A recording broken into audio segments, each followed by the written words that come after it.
সালামু আলাইকুম। সবাই কেমন আছেন? আশা করি সবাই ভালো আছেন। আলহামদুলিল্লাহ, আমিও অনেক ভালো আছি। আজকে আমি এসেছি বাংলাদেশের বগুড়া অঞ্চলের এমন একটি জায়গায় যেখানে হাজার বছরেরও বেশি সময় ধরে রয়েছে ইতিহাসের স্তরসমূহ। আর এই জায়গাটি হলো মহাস্থানগড়, যার বয়স প্রায় 2500 বছর। এখানে 11শো শতাব্দীতে হজরত শাহ সুলতান মাহমুদ রহমতুল্লাহ আলাই এসে ইসলাম ছড়িয়ে দেন। তারপর থেকেই এই বগুড়া অঞ্চলে ইসলামের ধারা শুরু হয়েছে। এখানে রয়েছে আরো একটি মাজার এবং একটি মসজিদ, যার বয়স প্রায় 8 থেকে 900 বছর। ইনশাআল্লাহ আজকে আমরা এই পুরো মহাস্থানগড় সহ আরো কয়েকটি স্থান আমরা একসাথে ঘুরে দেখব।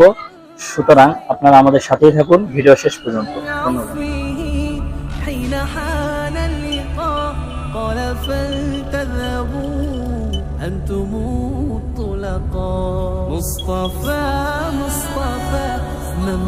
তো বন্ধুরা, এখন আমি যাচ্ছি সেই প্রাচীন মহাস্থানগড়ের প্রাচীন মসজিদে জুমার নামাজ আদায় করতে।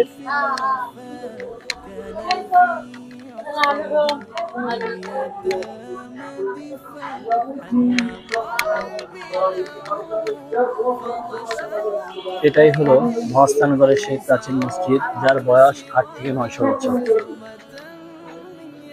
এখানে আমরা জুমার নামাজ আদায় করবো, রমজান মাসের শেষ জুমা আদায় করার পর বাকি জায়গাগুলো ইনশাআল্লাহ আমরা সবাই একসাথে ঘুরে দেখব।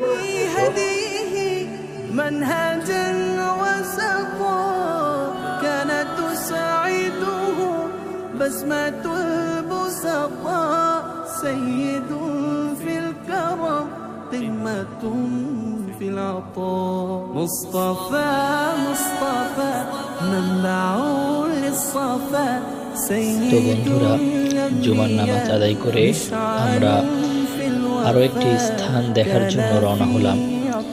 যদি সেটা দেখার পর সময় বাকি থাকে তাহলে ইনশাআল্লাহ মহাস্থানের বাকি জায়গাগুলো ঘুরে দেখব।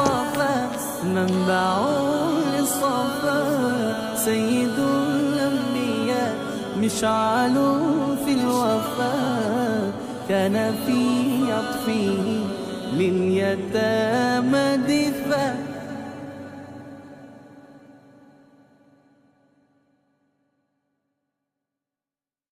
مصطفى مصطفى منبع للصفا। তো বন্ধুরা, আমরা ভাসুবিহার যাওয়ার আগেই প্রতিমধ্যে আরো একটি বিহার ধাপের সন্ধান পেয়েছি। এটি মূলত তোতারাম পণ্ডিত নামে পরিচিত। ইতিহাস ঘাটলে জানা যায় এখানে 1979 সাল থেকে খনন কাজ শুরু করে 1981 সাল পর্যন্ত খনন কাজ চলে এবং এর মাধ্যমে একটি বৌদ্ধ বিহার ও দুটি বৌদ্ধ মন্দিরের সন্ধান পাওয়া যায়। তো এখানে এখন পর্যন্ত কিছু ধ্বংসবিশেষ বাকি রয়েছে, আপনারা দেখতে পাচ্ছেন। এই জায়গাটা আমরা পুরোটা ঘুরে ইনশাআল্লাহ আমরা ভাসুবিহারের দিকে যাব।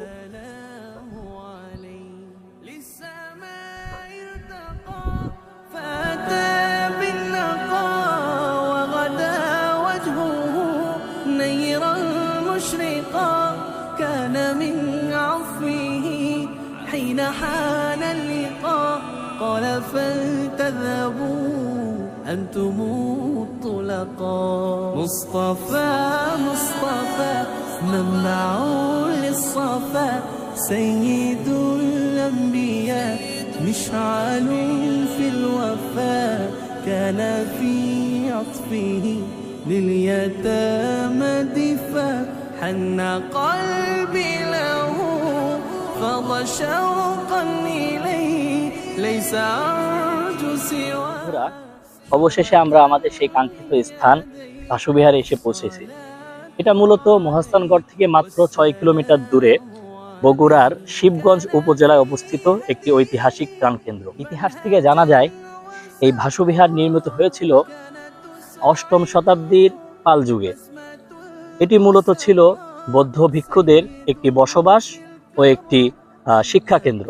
এখানে প্রায় আমাদের জানা মতে 700-র মতো ভিক্ষু এখানে লেখাপড়া করত এবং বসবাস করত।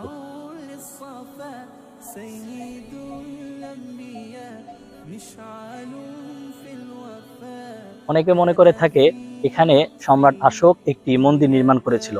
তাছাড়া এই বিহারকে একসময় বিশ্ব মন্দির নামেও ডাকা হতো। সুতরাং ভাসুবিহার শুধুমাত্র একটি পুরনো স্থাপনা নয়, বরং এটি আমাদের ইতিহাস, ঐতিহ্য ও ও সংস্কৃতির একটি জীবন্ত সাক্ষী। তাই যদি কখনো বগুড়া আসা হয় তাহলে অবশ্যই এই ইতিহাসের এই জায়গাগুলো দেখতে ভুলবেন না। সবাই ভালো থাকেন, সুস্থ থাকেন। আসসালামু আলাইকুম ওয়া রাহমাতুল্লাহ।